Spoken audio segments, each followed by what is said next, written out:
Vice Chancellor, distinguished guests, fellow students, all protocol observed, good morning.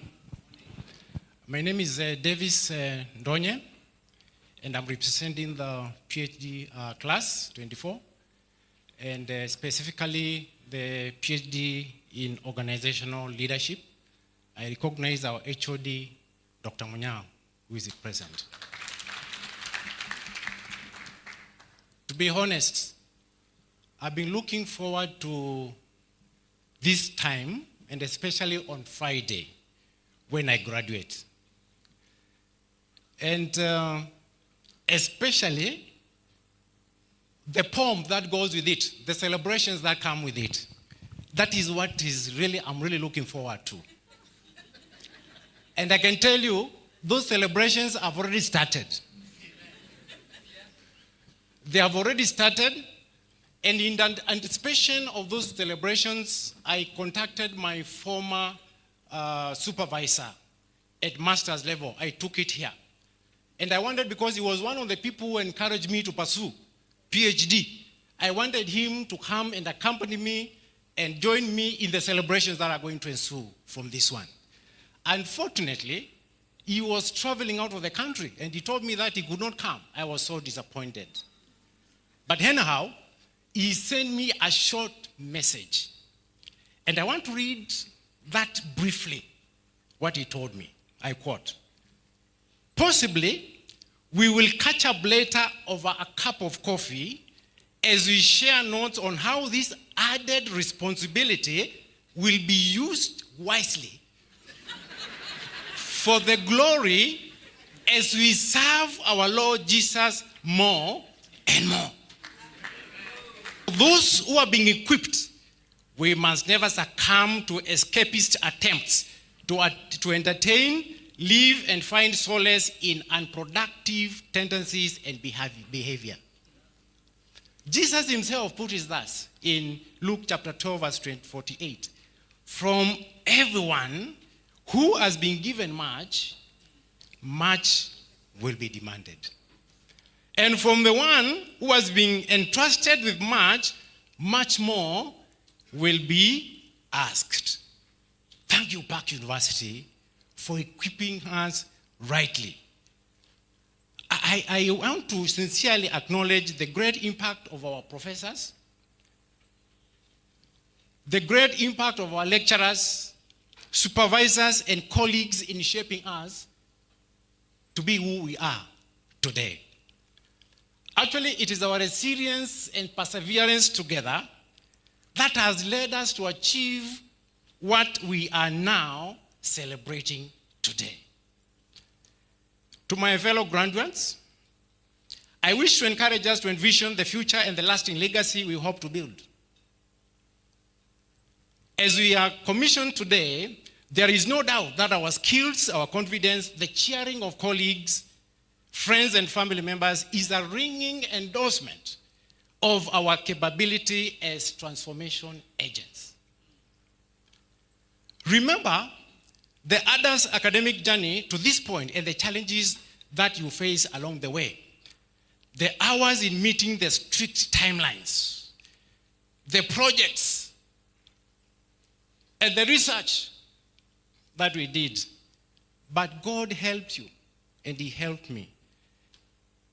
For me, one of the most challenging things that I faced was the demand or the time to find to find time for study in the midst of so many demands. It was not easy for me. There were demands that were family-based, job-based, and also family-based. And finding time in the midst of that was not an easy one. But specifically towards the very end of my academic journey, one of the challenges that I faced was especially with the research. It was not easy for me to internalize some of the, research concepts and that kind of thing. It was not easy. And especially even towards the defense into that kind of thing, it is not easy to face those things. In fact, this morning, one of my colleagues, we were seated somewhere, And then we realized, on a lighter note, that Dr. Jane Choroma was just seated next to us. And then my friend told me, my friend, let us run. We are going to be asked questions on qualitative analysis. And I tell you, that is one part of research which is not easy. Anyway, whenever I was discouraged, I often found comfort in the words that are found in Deuteronomy chapter 31, verse 8. And this is what it says, and I quote, "The Lord himself goes before you, and he will be with you. He will never leave you nor forsake you. Do not be afraid. Do not be discouraged." Those were words of that I found comfort in. To this far, I can therefore testify that it took not just my ability, but also the support of friends, my families, and the hand of God. In moving forward, as we must therefore use, like eagles, the skills we have gained at Park University as wings to soar beyond horizons in seeking solutions to the challenges that are facing us today. One American author and theologian called Elton Trueblood reminds us this, that the greatest challenges of our time are not technological. For this, we can handle fairly well. They are not even political or economic, because the difficulties in these areas, glaring as they may be, are not largely original. The greatest problems are moral and spiritual. And unless we can make some progress in these realms, we may not even survive. End of quote. We must therefore set high moral and spiritual goals for ourselves and strive for excellence in whatever we do. Finally, as I personally want to testify, is that I wish to thank God for enabling me to come this far. It is because of his love and divine providence that I could get time, the support, and the resources that I needed to complete my studies. To crown it all, I bagged two. The Lord allowed me to celebrate the graduation together with my own son, who is graduating with a bachelor's degree in business and information technology. Adam, please stand. That is my son.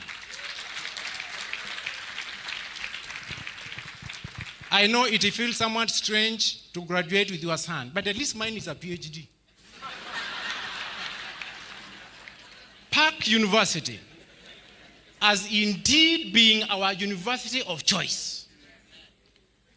Specifically, the university remains attractive due to the value-based approach to education that develops transformative godly leaders. That education, and I want to stress, I can attest, has prepared many of us sitting here, graduating in 2024. It has prepared us to serve God in the church and in the community with excellence, with integrity, and with a spirit of servanthood, and God with us, we shall make it. Thank you, Park University. God bless you all.